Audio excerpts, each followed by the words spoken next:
Welcome to the Food for Thought Faithcast. Clear your minds, clear your hearts. Set your minds on things above, not on earthly things. We thank you for tuning in today, and we hope you enjoy the show.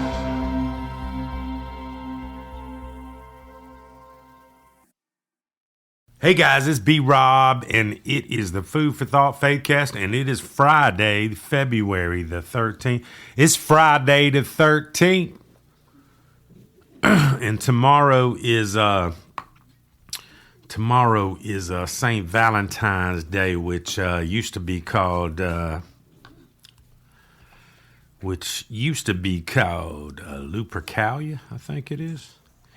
We're gonna do that episode tomorrow on Valentine's Day. We're gonna air that tomorrow on Valentine's Day. But I got a special for you today. I like to call this a re-bless show because the first time this show happened, it blessed me in ways that you can never imagine. It actually changed my podcast. This is when God hijacked my podcast. I want you to listen to this. It's about an hour long, but it is a special, special treat. This first aired on February the 11th in 2025. So a year and 2 days ago, I had the pleasure of meeting someone on Facebook, and she called into the show. Her name is Lindsay Gents.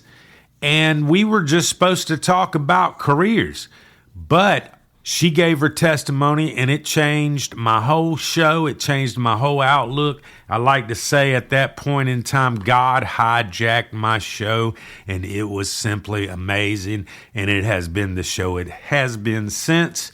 And I want to thank Lindsay for that. She was my first guest. And this is an amazing story. I hope you guys listen, and I hope it blesses you as much as it blessed me. God bless you guys. If you don't have a relationship with Jesus, you better get right. Enjoy the show.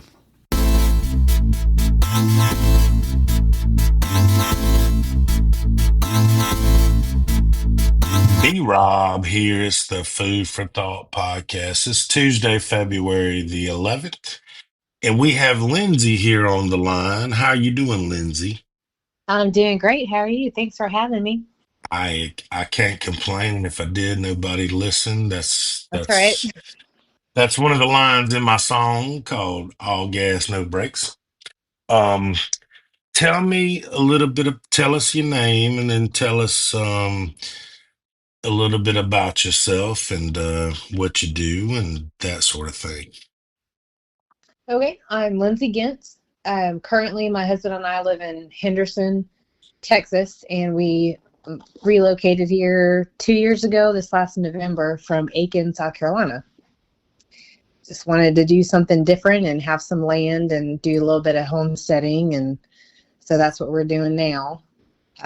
Excuse me, growing up, my dad was in the Air Force, and so we moved around every 3-4 years, and I was able to experience a lot of different areas of our awesome nation. And my favorite assignment was in Alaska. We lived there for 3 years, from 7th through 9th grade, and that was my favorite. I had the best memories and experiences there, and we So moved you, back to Texas. Oh, so go ahead. you lived in Alaska? Yes, sir, in Anchorage from Awesome. 1994 to 1997. So do you have like 30 days of night there? I don't know It, much about that. I just know, what I've seen in movies and that sort of thing. So that's why I asked. it's 6 months of light and 6 months of darkness, but Oh, during the dark, wow. the sun does come up. It just doesn't come up until later in the morning, and then it's only up for a few hours, and then it goes back down. So you wake up and go to work and school in the dark, and you come home in the dark. It is depressing. They do have I was gonna sad, say I think that they has call to it. be, yeah, that has to be depressing because even down here when it gets starts getting dark around 4 and it gets, Yes. yeah, it's like, what the hell? No, I wish it stayed light until 9 o'clock. all year long. That'd be awesome. No, in the summertime is when it's light, and then through the fall, and it just looks like it's daytime all day long, and it really gets old because you can't go to sleep because your brain thinks that it's still daylight outside, Right. so it throws off your Yeah, circadian rhythm.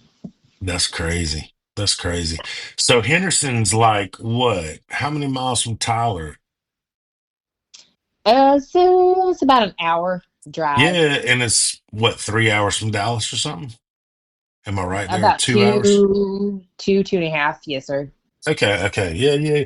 Yeah, my biological father is from Dallas and I lived there in 95.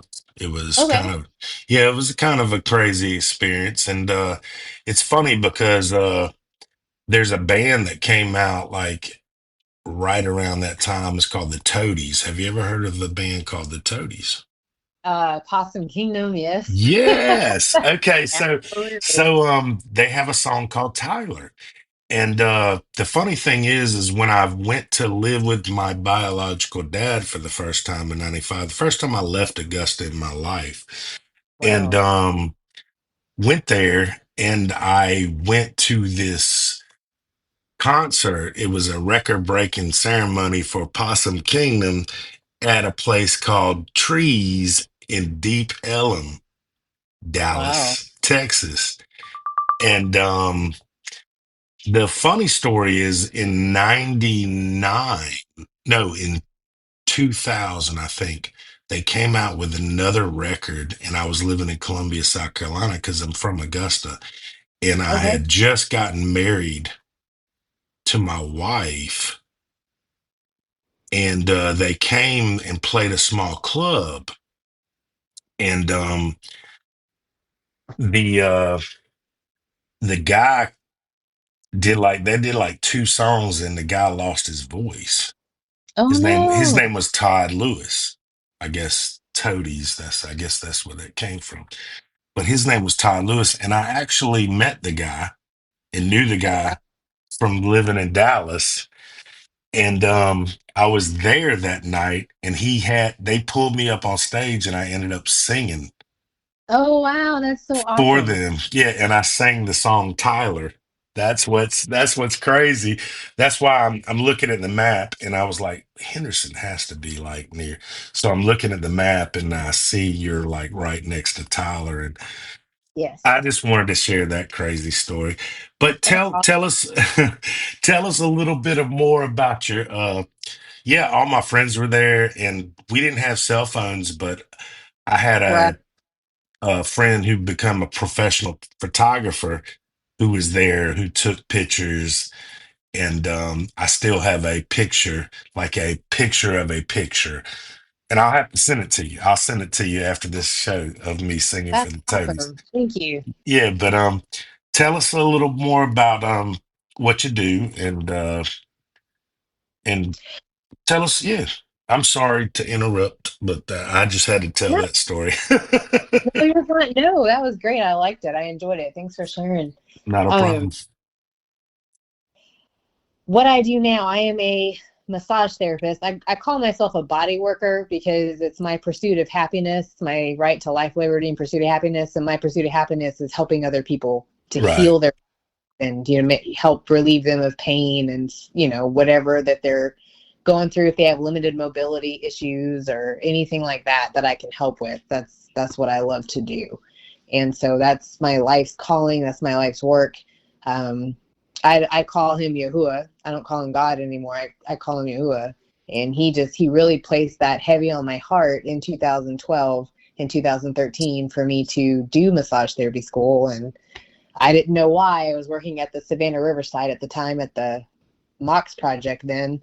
And I was there 10, 11 hours every day, 4 days a week. And I thought, I don't know how I'm going to do this. But he made a way and I got through and I finished and then I sat and passed my board. So I've been doing it ever since. I've kept the license and now I do it full time and I'm very thankful for that. Well, let me ask you a question. Do you believe in the term light worker or star seed? I recently became aware of it, and yes, I do. That's amazing because I think, well, I still say God. So I think God has called a lot of people to service at Yes, this point in time yes, to help uh, what I like to call the Great Awakening, which is yes. a spiritual enlightenment of consciousness and ascension of consciousness for humans. And I I'm so think, glad you said that because yeah, there is no one within 1,000 miles of me probably that ever talks about this. So thank you for saying that. no, I mean, a lot of people might call it crazy, but I mean, like, I do music for a living now. I quit putting people in fiat debt because I was a finance director for major car dealerships for 26 years. Good for you. I'm And sure that. that was something that really hurt my soul for a long time. But in the same sense, I was making sure my kids were comfortable Hmm. and going through life without the stresses of, because I mean, I don't know. I mean, I'm 50 years old, and I think I had it a lot easier than my kids. And the reason I say that, not physically, but I think mentally, because we didn't have Yes. the internet. We had like three channels on the TV. We had, Yes. you know, if we wanted to hear about a star, and I call them stars because they're fallen stars, but Yes. uh, a celebrity, it would Hmm. be from a magazine that came out once a month that we would buy at a local magazine shop, and then Oh, we yeah. would learn that way. But now these kids learn in real time and have since about, 99 2000, when we started pulling computers into our houses and that sort of thing. And it's it's really hard for them mentally now, and that's why.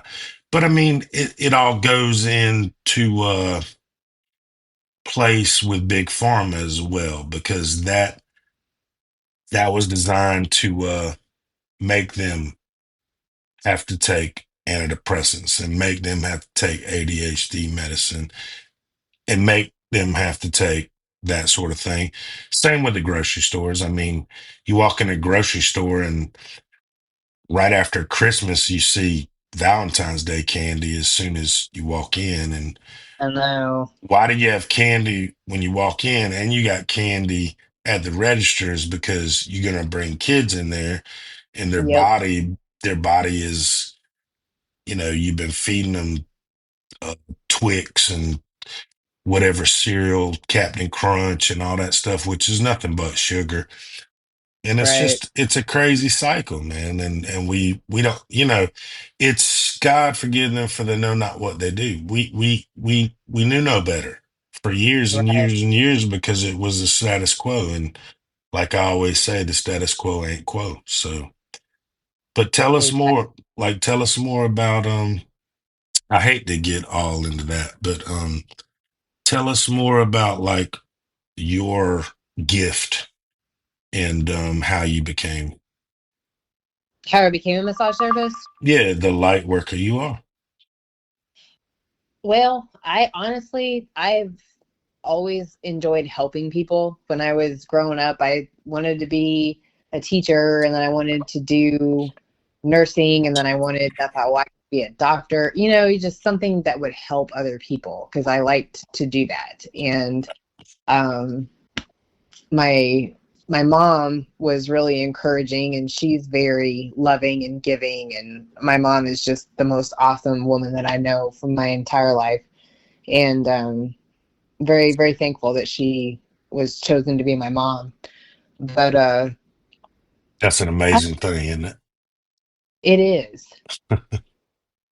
I just I enjoy helping, and so when I went to college. I started in nursing school, and I didn't have any self-esteem. My dad's a narcissist, so that was interesting growing up with that whole dynamic too. But um, I had no self-esteem. I had no self-worth.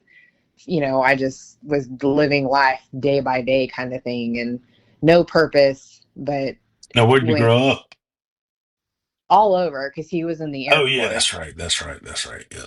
I have a sister and a brother. I'm the oldest, and I was the only one that came into the world outside of the military, the Air Force. So I call myself the only freeborn child.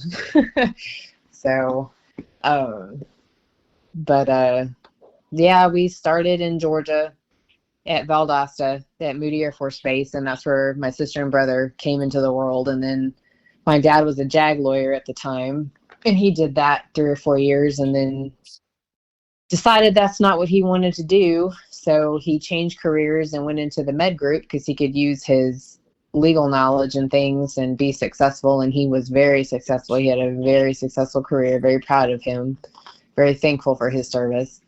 And so, and then after Georgia, it was Illinois, and then San Antonio, Texas, and then Anchorage, Alaska, and then back to San Antonio, Texas. And then I graduated high school and I got off the bus, and I went to UTSA my freshman year. And then my How dad, how oh, was San Antonio?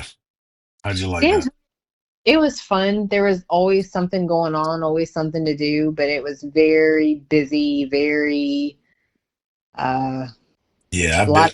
I've been there one time back in the 90s. Yeah, it's crazy. Like you go and you want to see the Alamo, but like if you ride by, you miss it. Yes, if you blink, you will. It's in the middle of a whole bunch of buildings and Yeah, just garbage town. it's Yeah. it's crazy. It's nothing like the movies back in the day. No, not at all. Not now.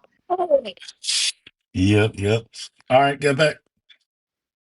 So you were back to San Antonio, then you Oh, graduated yeah. from there. Yep. Yep. I went to UTSA my freshman year of college, and um, I had a boyfriend that was at Hardin Simmons University in Abilene, Texas, which is about 4 hours north of San Antonio. And that's who I was going to marry. And so I went, my mom and dad PCS, or I'm sorry, they moved to a new duty station in Arkansas. So I was like, well, y'all are going, I'm going to go here. And I finished college. I graduated in 2004. I changed my major 4 different times. Ended up basically with a phys ed type degree and a minor in sociology. Didn't know what I was going to do with it. I thought I was going to be a coach and a Right. PE, and I tried to do that, and it didn't work out. Yahuwah had some other plans for me, and I'd gone through a divorce in 2004 that I didn't want. He let me know in not so many words that he don't be married anymore, so found somebody else, and all that stuff. So Oh yeah. it really affected me in a way that I was not expecting. And I had a friend at work, and he was going to go parachuting, like skydiving, and with his wife. And he was talking about it and all this stuff, and I was like, "Oh, that sounds fun. I won't ever do anything like that." And he's like, "Oh, wow, you should go, and you leave all your crap in the plane, and then when you jump out, you're gonna start over. Everything's brand new, blah blah." I was like, "No, and I'm good." And then a couple of days later, he was talking to me at work, and he said, "Oh, his wife, I forget her name, she has to do end of quarter. She was an accountant." And he said, "You should go with me. We were talking. You should go and pay for her ticket and then just take her spot and then just go." And like the whole thing. So he talked it up all day, and I was like, "No, I'm not going to do it. No, I'm not going to do it." And at the end of the day, I was like, you know what? I really don't have anything to lose. I really don't, because I was at the bottom of the barrel, and it was not a good time for me. So I was like, you know what? I'm going to go. You're like, So screw it. I'm going skydiving. exactly. I was like, what's the, Holy shit. I could die. Well, hey, right now, I don't mind if that happens. So, I mean, it was bad after that divorce. It was bad. And so, I went, and the last memory I have was looking at my friend from work, and I said, I have a bad feeling something's going to happen to me. And he said, don't say that. You're going to jinx yourself. And I just was like, I just have a bad feeling. And then a month later, I woke up in a neurological rehab center in Austin. And my mom was standing in the room, and I was like, am I in the hospital? And she said, yes. And I kind of looked at her, and I said, did I get hurt really bad? And she said, yes. And she said, do you know who? Holy shit. Keep And going. I was like, what do you mean? Do I know who you are? Yes, I know who you are. She's like, who am I? I said, you're my mom. She said, what's my name? And I just remember, like, what is going on? Apparently, the day that we went to go to do this, the winds were 60 to 70 mile an hour gusts. Oh, Um, that ain't good. no, it Hey, was, we, let's do this. Let me I need to do a real quick sponsor thing, but yeah, keep that thought real quick. Um Guys, this episode is brought to you by S4 Construction Services. They're from Lincoln in Georgia. They specialize in roof repairs, roof replacements, metal roofing, vinyl, and hard siding, patio covers, pole barns, wood and chain link fences, and their motto is we'll even clean your house and wash your dishes. That's S4 Construction Services in Lincoln in Georgia. All right, back to Lindsay. Now, you were sitting there with your mother in the hospital. Tell us. yes. And I was like, why are you talking so weird? Like, what is the deal? What's going on? And she said, well, I don't know if you knew me. And I said, what are you talking about? And she's like, you don't really have a memory, and we don't know what you know because you haven't been able to talk because you've been in a medicated coma and Medicated coma. induced coma. And I was like, why? What happened? Did I have an accident? She said, yes. Do you remember? And I said, no. And so she started to tell me that I had gone with a friend from work and I went skydiving. She was like, why would you go skydiving? Or I said, why would I go skydiving? And she goes, that's what we wanted to know, because that's not something that she would do, because I had a fear of heights. I don't like heights. Yeah, I'm the same way. I can't even like drive over a bridge. Well, I do that, but it makes me nervous. But yeah, it just, I don't know. I was just that down and hardened in my life, I guess, at that time. And I didn't care what happened to me. And so lots of prayers. And that was June 4th, 2008 that happened. And then I woke up in the hospital. It was July 5th of 2008, a month and a day later. And yeah, I don't remember anything. And it took over a year for me to remember that last part of the day. Is just right before we got on the plane. I don't remember getting on the plane. I don't remember the flight. I don't remember. What the hell happened? I mean, what happened? What they say happened? So I had said that it was 60 to 70 mile an hour gusts that day Right. of wind. Yeah. They had, so we had to go into this. I mean, it was in Lexington, Texas, in the middle of podunk nowhere. It's up by Bryan College Station. Yeah. And it was a couple hours maybe from my house in San Antonio at the time. And we got there early, probably 8-9 o'clock in the morning. And then they had us sign some paperwork. And then we started the training, quote unquote. And we would just watch these videos and then took this true or false test afterward. And then if you passed, you got to jump. If you didn't, then they would either coach you or you just couldn't jump for that day. I don't remember exactly. Excuse me, because I passed.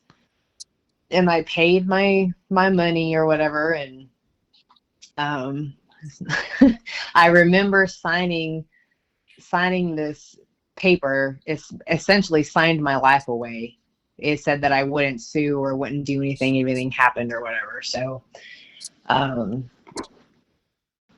then I remember going outside to get my parachute, get fitted with my parachute and then my altimeter. And then I had a one-way radio that was strapped on my right shoulder where the guy, the spotter on the ground, could talk to me, but I couldn't talk back because he probably couldn't hear me anyway. And then I just remember saying what I said to my friend, and then I woke up a month later in the hospital. So apparently they said that the winds had died down enough within FAA regulation to let us go. Because there have been people jumping all day long, but they were professionals. They knew how to handle the winds and all that stuff. Right. And why they didn't cancel it, I don't know. I mean, did it blow you somewhere? And it like, blew me a mile and a half away from the landing area where I was supposed to be. And I snagged, the parachute snagged a tree. And had that not happened, I would have hit power lines. dang. So I was like right next to the tree. And So it sounded like Satan or whatever was going on in your life, which was bad. I mean, you said you were in the lowest of lows and oh, yes. just kind of walked you right somewhere that he wanted you to go, and then God just like intervened at the last second. Sounds like He did. that's There's no explanation. So this guy that was watching me told my dad, because my mom and dad, oh gosh, that call, they got there the next day and drove up to the place and had them take them to where I was, and my dad took photos and stuff because he's a lawyer. And oh, I'm sure. we were kind of just looking, or they were looking around and asking, all these questions and stuff. And my dad, I don't remember exactly, but he got a bunch of photos and he talked to the guy that was watching me through the binoculars, and he said that I did okay at first, because what I had to do, I had to crawl out. It was a little Cessna with the little landing wheels and stuff, Right. and bars under the wings, and you had to like crawl out of the door of the plane, shimmy across the little landing poles and stuff that's on the wing and the landing gears on the wheels. And you had to stand and just let go because I was static line, so I was attached to a thing that would pull my chute for me, and just had to let go of the plane. And I am shocked that I let go. I'm shocked that I went through with it. I don't know how I didn't chicken out, but I don't remember. So, but I crawled out there and I let go, and the guy told my dad that I was doing okay at first. But unfortunately, while I was up there, the winds picked back up. And instead of canceling the jump, they went ahead and let us jump. Wow. So that's how and why I got carried a mile and a half away. And the guy told my dad that it was because it was a rectangular parachute. And I believe the explanation was in the air like that to kind of, I don't know if it's to balance it or what, but the parachute's designed, it fills up with air on one side and then puffs it out, and then it fills up on the other side and puffs, and then it just goes back and forth. So Right. I was getting slammed, not just rocked, but slammed from side to side violently in the air. And the guy said he thought that I was passed out because I quit responding, and then I was just kind of limp and just blowing with the air and not responding to what he was saying to me on the ground. And my parachute snagged a tree, And when it did that, it, collapsed the parachute. So I was getting slammed side to side, and then I started spinning. So I was doing both of those actions at the same time, and I fell the equivalent of 5 stories, they said. And when I hit the ground, I broke 3 ribs on my right side. Thank goodness I had a helmet on, because they said if I didn't, I would definitely be dead. But 3 ribs on my right side, punctured my right lung. I sheared my sacrum, which was in a diagonal break in your sacrum. And it's a very hard bone to break. And mine just went, fractured my entire pelvic ring. And I had a traumatic brain injury, a diffused brain injury. It's the adult equivalent of shaken baby syndrome. So my parents arrived. They couldn't get on a plane that night, but they got one for the next morning, and then arrived in Austin and got to the hospital. And the doctors told my mom and dad that my injuries were so severe they did not expect me to survive the night, just because they did a CAT scan or MRI, whatever, my whole body, head to toe. And my brain injury, they said they showed my mom and dad on the x-rays. They said everywhere you see black, her brain is dead. And my dad said, well, what are these 3 white spots? And my dad said they're about quarter size white spots. And he said, that's the only part of her brain that's still alive. And, that was devastating to hear. And, So when you came back, they were like seeing ghosts, basically. Because you weren't expected to make any kind of recovery from that. no, I was not expected to make any recovery. They waited about a week to a week and a half, I think, to fix my sacrum, because there was no point if I was going to die. So,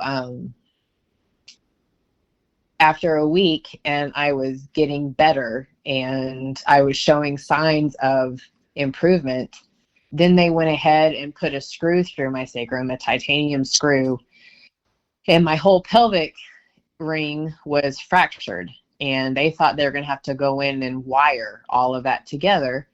But by the grace of Yahuwah, when they put that screw in, it aligned all of my bones perfectly. And so they put me in this straitjacket thing. So I couldn't roll on my side. It was so that my bones could set and heal and stuff. And Right. it was very painful. My mom said it looked very painful. So, but I was on heavy drugs. I don't remember any of it. Well, you're just a walking testimony. Like that's amazing. It took a That's while to get to that point where I was, I guess, my testimony. But yeah, I was pretty angry for a long time, for about 3 years, 4 years after my accident, because I'm sure. I'm sure. Were you mad at God? So, but the true miracle with that whole thing, I was supposed to be dead. I was not supposed to survive. And then the prognosis was about 3 to 5 years before I could do anything for myself, or, do much of anything really. Right. And then 3 or 4 weeks after that, they were like, well, maybe she's got 1 year to 2 years before, because she's really doing good. She's coming along. And I was on 90-day FMLA leave from work.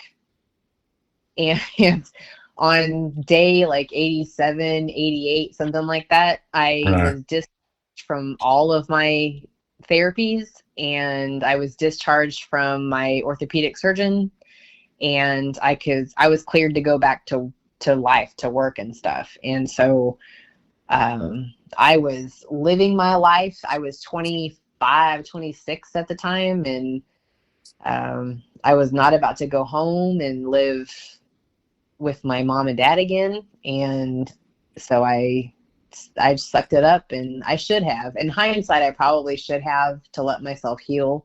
But in my mind, I had no memory of any of it. So I was like, let's go. I just want to get back to life. And it was a struggle. Physically, I was beat. By the time I got home from work, after working all day, I would not even eat dinner most nights. I would just go straight to sleep because I was so tired. My body was exhausted. It was healing. still. But that's a crazy transition. I mean, you just told me a story about how like you didn't care if you lived or you died, and then you went from that in 3 to 4 short years to like wanting life, wanting to get Yeah. out. That's an amazing testament. It really is. I mean that. Poof, man, that's good stuff, girl. I mean, there's a reason we met today on Facebook. There's a reason you're I talking to me right now. You I telling your story. That's man, I don't believe in coincidences. That there's no don't such thing. anymore. What now? I said I don't either anymore. Not after the last 5 years. Isn't it crazy? Isn't it crazy? Hmm. It Like, is. I don't even know how to explain that. But man, this is great. So how did you meet your current husband? So I worked at the Savannah Riverside at the Mox Project, as I said earlier, and he Right. did too. He was in a different area than I was, and his And, dad. and give us a timeline. How long has it been since you Oh, so this was 2016.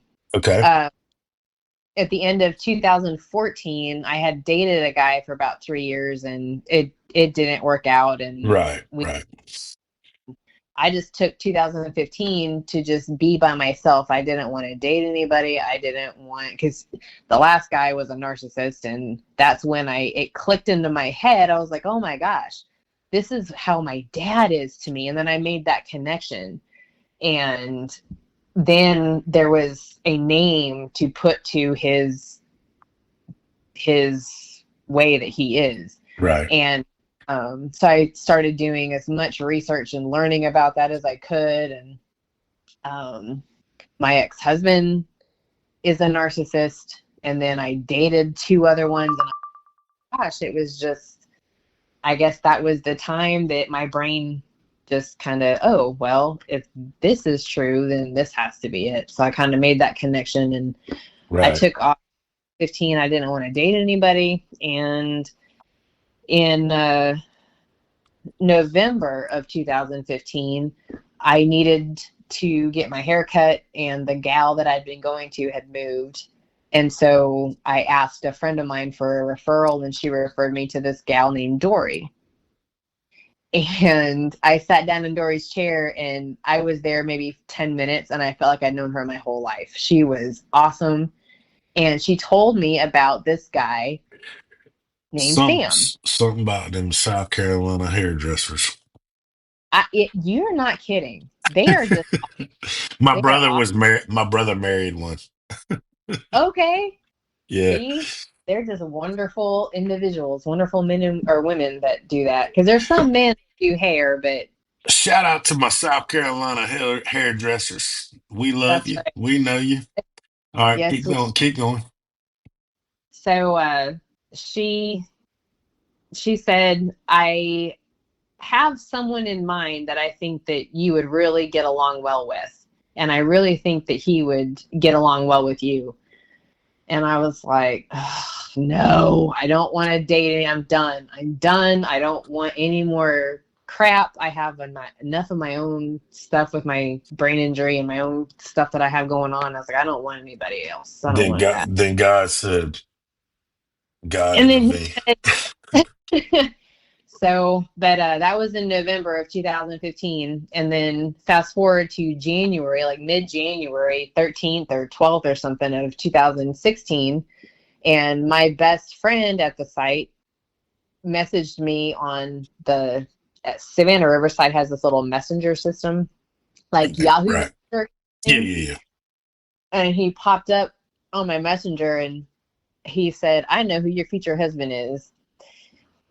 And I was like, no, you do not, because I already told you. Don't even try to set me up. Because he tried to set me up with some guy several months before, and I was like, no, I am not interested. So I told him, I said, I'm still not interested. And he goes, no, you have to meet him. And he's a God person like you. And I was like, what's a God person, Jacob? And, he's, y'all go to church and all that stuff. And I was like, oh my gosh. My friend was a heathen. It still is a heathen, unfortunately. I'm still praying for him. But but if you saw him, the last thing that you would think would be a matchmaker. Like that is not. And if you if you knew him, that's definitely not. But it was Yahuwah through and through. And we met at the, what is that park? Not Citizens Park. In Aiken? Yes, sir. I don't know what it's called, but I know what you're talking about. I'm Okay. bad. I'm bad with names and that sort of thing. But I've Yes. lived here my whole life, so I know exactly what you're talking about. Okay. I'll think of it here in a minute. It's like But right downtown Aiken. not downtown. It's down Whiskey Road. It's in front of the Zaxby's there. I'm thinking of something. Yeah, I'm thinking of something different then.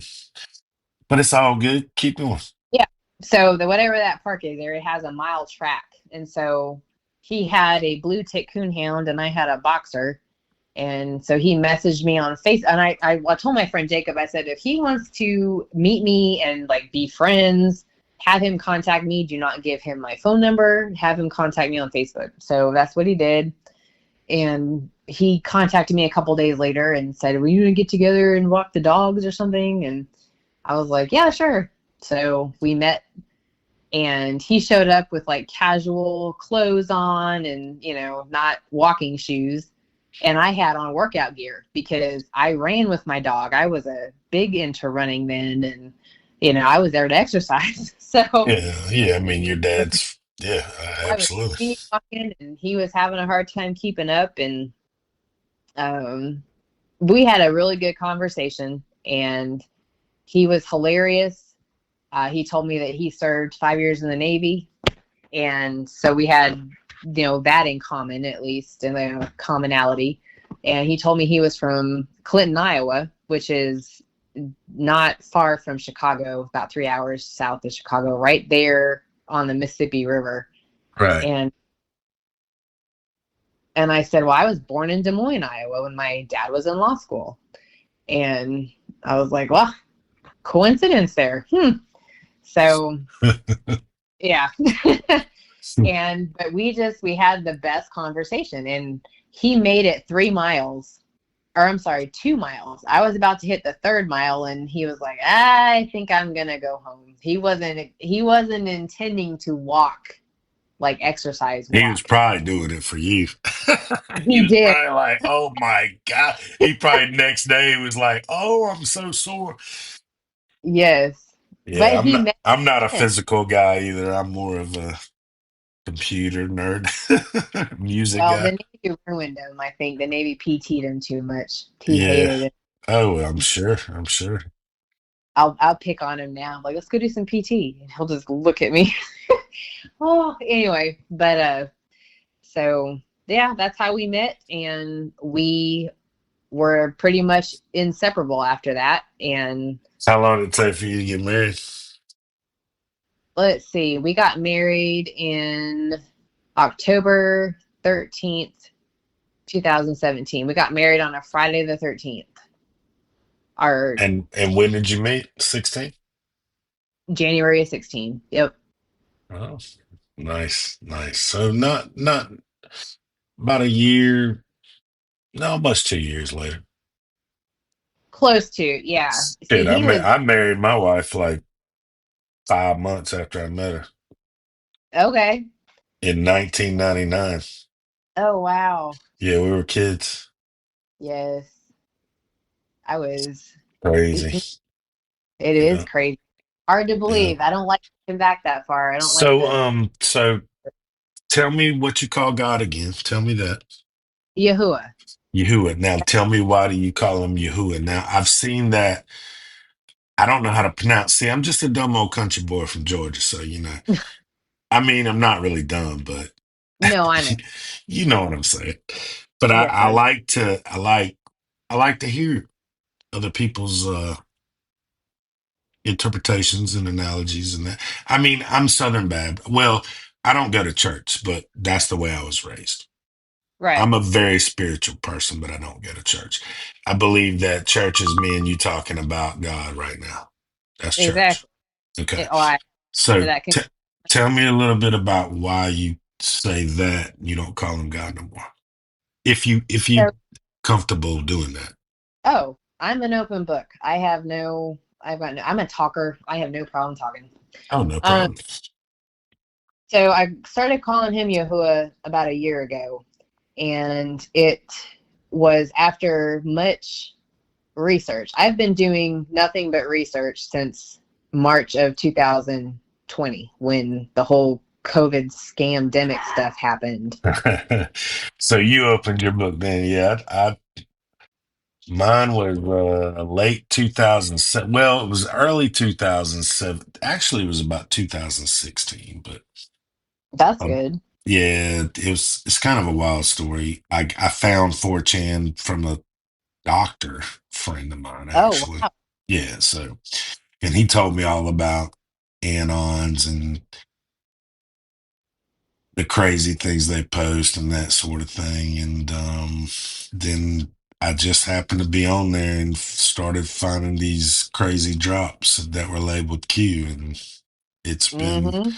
it's been crazy ever since. But we're not going to talk about that. Let's get back to tell me why you so you were why you call him. Yeah, So we can in have my another conversation about that. that's right.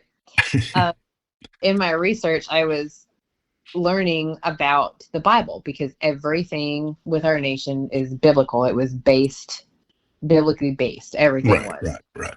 And so I was like, what? Why are they talking about this? So I've known that God is not his name, but growing up in churches, I'm sure you can attest to this, they just called him God and we didn't learn really anything. It was the same stories, same sermons pretty much over and over again. And there wasn't, I didn't It have was more of much, an agenda yes, like a with thing that, with a few scriptures thrown in to yes, satisfy the agenda that they were trying yes, to push. Yes, I get that. yes. 100%. Go So ahead.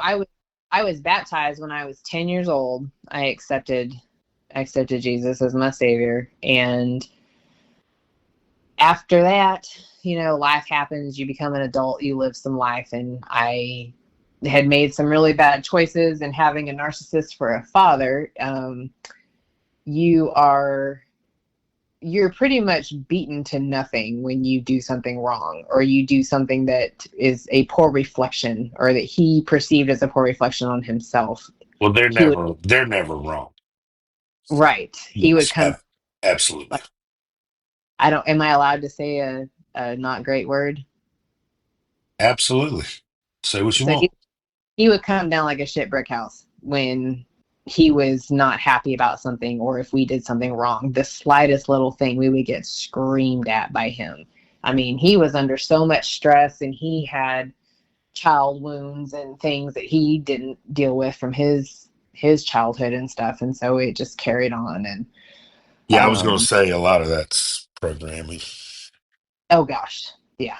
So A lot of our parents. Yeah, definitely. yeah, because Absolutely. I get it.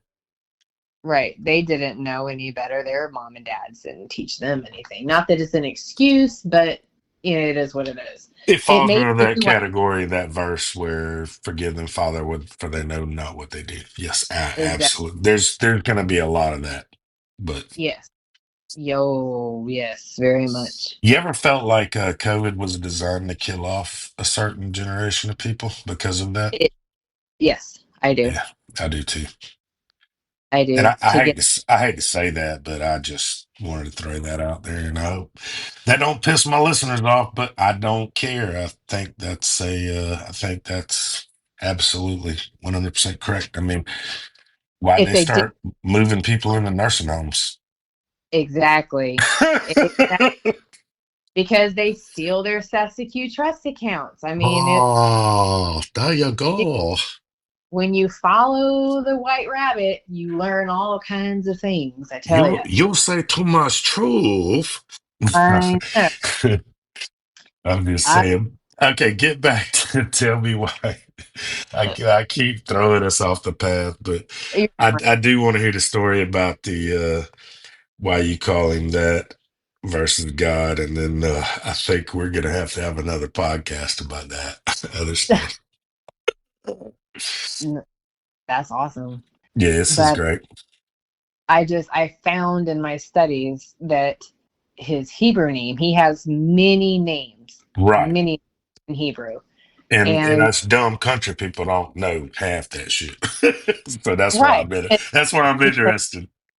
Right, because they don't educate us on any of it. Exactly. And during the 2020 21, I think it was 2021 time frame when they started doing the shots and all of that garbage, I joined a group of local When they started the booster clubs. folks. Well, yeah, we were Aiken Citizens for Freedom was our name, and we organized a whole bunch of people. We organized these huge meetings out at the Big Red Barn out there in Aiken County, and people from the site to try to, let them know what was going on and just band together so that we had numbers and information. And here's the factual information. This is what they're saying, but that's not factual, or it's not correct, or, we just were talking, trying to band together because nobody wanted to be forced to take that shot to have to Go to keep work. their, Yeah. all of that stuff. It was Right. wrong. It was Yeah. huge government overreach. Yeah. And so me being the little child that wasn't allowed to speak up, or, couldn't defend myself, and I was like, okay, this is not right. And if anything is not right, I am not afraid to get my hands dirty and get stuff done. Like my dad, to his credit, he did a good job raising us to be good-hearted folks and to do things that you don't want to do. And Right. he Oh yeah, taught, definitely. Absolutely. he taught. But so I was ready to get active and get loud, because I'm a loud individual. I always have been. I don't know. And so I was like, you're not going to bully me. Nobody's going to bully me and tell me what I have to do and that kind of thing. So I was fortunate. 2019, in December of 2019, I left my job at Tritium. I was a industrial hygienist was my job title at the time. I had never done that before. I was learning as I go. OJT. That's how they Right. like to do there. Me too. I'm the same way. I'm not a school person. So I'm a trenches guy. there you go. And so I was trying to learn that new job, and I wasn't being given what I needed to be successful, and it was turning into an issue, apparently, that I was asking for help and asking for guidance and all this other stuff. And so I had a partial hysterectomy surgery in October of 2019. And right before I went in for this surgery, I went to Herbal Solutions there in Aiken, and that's where I would get a bunch of medicine. I was holistic for a long time, like medicine wise. I learned Right. the accident that I had, the medicine all just would mess me up big time. And I thought Right. I did else. And so that's when I started looking at natural alternatives, is around that time.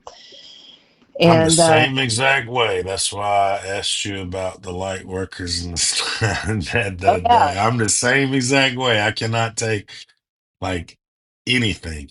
It no, just trashes me. I don't know. yes. But Oh, go ahead. I had a scar revision surgery. I found out after that accident, I don't keloid scar. I think the doctor called it hypertrophic scarring. So Right. are you familiar with keloids? No, not really. It primarily affects the Black community because their genetics and things, but it's where your body overproduces collagen and it doesn't know when to stop. Like there's not a cutoff for Ah, telling that's enough. So it just produces a lot of collagen. And so if you've ever noticed, some black folks have like really big scarring on them in like different oh places. yeah, like in the back of their head and stuff like that. Yeah, like if they cut Yeah, themselves, yeah, yeah, or yeah, yeah, yeah, yeah, yeah, yeah, yeah, yeah. yeah.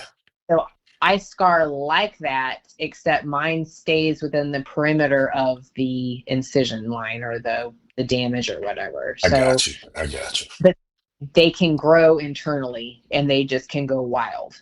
And so, I forgot why I was telling you that story.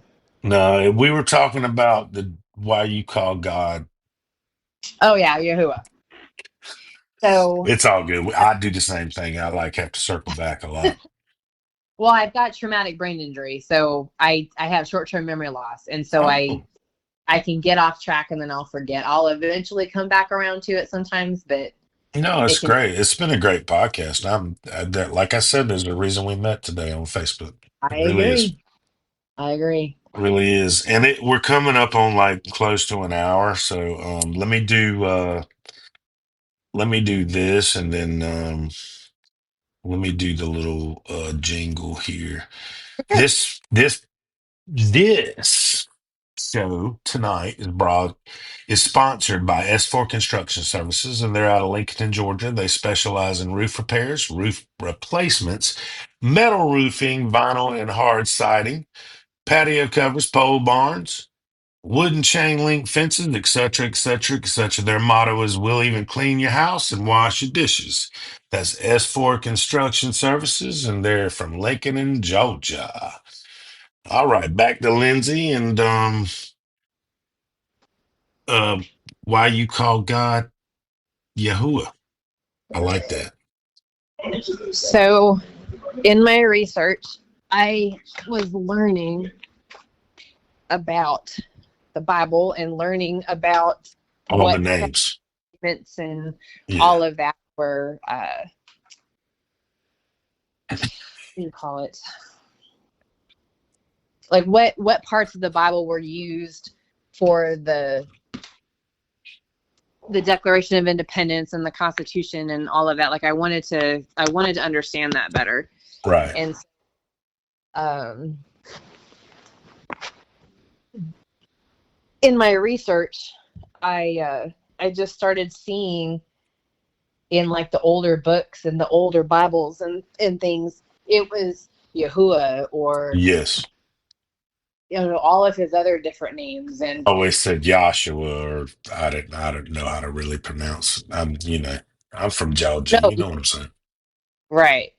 And then I saw Elohim, and I looked up Elohim, and Elohim is plural, like God's plural. And I was like, whoa, what is this? Yeah, that can be paganistic because that's really, you know, a lot of our a lot of our um what about holidays? Yes, we worship pagans, Right. different gods. Yes.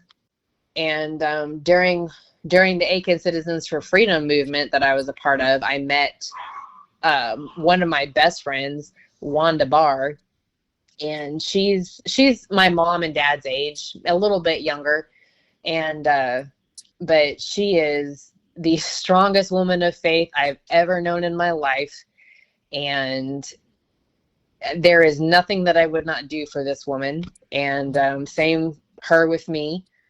And we are still very, very close, very good friends, and we talk to each other every day, either through sending each other different news articles or whatever's, and or texting and just saying, hey, hope you're having a good day, kind of thing. But Right. she went to Jerusalem. She and her youngest son went together. I think they were there about a year, maybe 9 months, something like that, several years ago. And it just changed her life. And she learned about Messianic Jews that believe in Yeshua and Right. are, and he's God, Yahuwah's son, and all this other stuff. And so, but his name in Hebrew was Yeshua because they didn't have the letter J in those times. The letter J is only like a few thousand years old or something. Right, right. It's not very, it wasn't his name. Gotcha. So then I started learning about, the name of God, and we call him God. And I came across this article. I don't remember. It was more than 6 months ago, but it was this article, just random article, and I clicked on it, and it was talking about Satan, Lucifer, Right. his name. It was not Lucifer. It was, I read, it was Godriel, God for short. And Huh. so the article was saying when we call in the name of God, we're calling on Lucifer, who is the light bearer. Yeah. Ooh, now we're getting. And Yeah. Okay. and the light bearer, and then it was showing different things in the Bible, and how the story of Yeshua coming and, dying on the cross and sacrificing and then rising again. And every religion has a Yeshua, allegedly, except they did not come back to life. And that's, what we learned growing up in church and all of that stuff. And that's why Christianity is the superior religion or whatever. But I really had to do a lot of praying and a lot of soul searching within myself. And because that was a punch to the gut. That's not something that I was prepared to read. And of course, I immediately rejected it in my mind, no, that can't be true. Right. And after a couple of days, I was like, oh, let me look at this. And so I started to dig on the Godriel thing, and sure enough, I found supporting stuff. And my friend Wanda that I told you about, she calls him Yahuwah and Yeshua because she studies the Judaism, the Torah. And so she was a huge influence, I guess, if you will, on me kind of getting into a little bit of curiosity about all of that, because that is something that has always, I don't know, I guess something that I've always pondered on, I guess, is how can there be so many different religions when there Oh is no, just no, one? no. I feel I'm the same way. Even though I just know that whoever it is takes care of me because I try to do right by other people, and he takes care of me. And Yeah, I don't know, like, if I'm doing a disservice by calling him God, because I don't know that. But I mean, you're teaching me right. things I don't know, so I'm gonna look into this. And this is a great podcast. It really is. So, well, it's just everybody's on their own path. That's something I've had to learn to really give a lot of grace, because I've been given a lot of grace. And Well, it's funny don't because you say that. My youngest daughter, she posted last night. Let me show you what she posted. And I thought this was amazing for a 22-year-old. Um, just a second. Let me pull this up. I even shared it. That's why I thought it was amazing.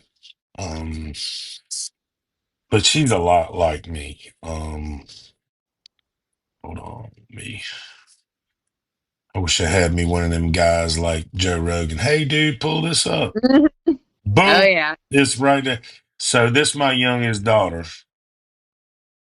Her name is Tori. She said, biggest lesson I've learned this past year is that people pleasing, insecurity is way more selfish than confidence, and self-love, in my opinion, at least. People pleasing is so harmful. You really only have yourself and God at the end of the day. that's That's true. that's a 22-year-old. That's very insightful. Yeah, I taught her pretty good. I would say so. That's great. But yeah, we're gonna talk more about this, but we're going on like a little bit over an hour and 2 minutes. So I might even cut this into two. We might have to do like a 5-part mini series or something because Yeah. yeah, I this has been don't really, really good. And I appreciate, man, it's awesome to meet you and talk to you Likewise. and people with like minds. I mean, that's what this is about. And people, Yes. people too busy fighting and screaming at each other, and people don't understand. That's not what life's about. And It, I want to thank you for this, and I want to thank everybody for listening. And if you got anything else to say before we end this up, I'm gonna let you do it now. And we're gonna get back together and do another episode for sure. awesome. I would really like that. I really appreciate you having me. Thanks for listening and giving me a voice to have and to be able to share my testimony, because I haven't even finished yet. I have a lot more to tell you, but it's apparent to me that this is exactly where I am supposed to be right now. And even the things that are currently happening right now that are really chaotic and that I was not expecting that happened last week, it's all part of his plan. It's all part of his perfect plan, and I am not going to worry. So, I mean, if he got me out of death, Right, he, right. I mean, he will. So, yeah, yeah. I Well, really enjoyed well, it. Thank you. not a problem. Well, God bless you, Lindsay. And I, I said that again. Here we go. Yeah, I, you s- I, did. s- I say, You did Yahuwah the bless you. Yahuwah, I don't right. want to give you no bad vibes. That's right. You research it and look into it and do your own praying about it and thinking about it, because I had to, and that's just the conclusion. Everybody's different. Everyone's on their own path. So, Right, right. That's amazing. And I appreciate you. Love you. God bless. And we will talk to you soon. all right. All right, guys. Hey guys, it's B Rob. We want to thank you once again for tuning in to the Food for Thought Faithcast. We could not do this without you guys listening and tuning in. Guys, if you ever want to pray with me, for me, talk to me, or simply be a guest on the podcast, give me a call or text 706 691 1043. Once again, my name is B Rob. God bless you. And on a serious tip, we cannot do this without you guys. So if you would love to send a gift, $1, $5, whatever the donation amount may be, we cannot do this without you guys. We want to continue to spread the gospel of Jesus Christ around the world. Thank you guys, and God bless.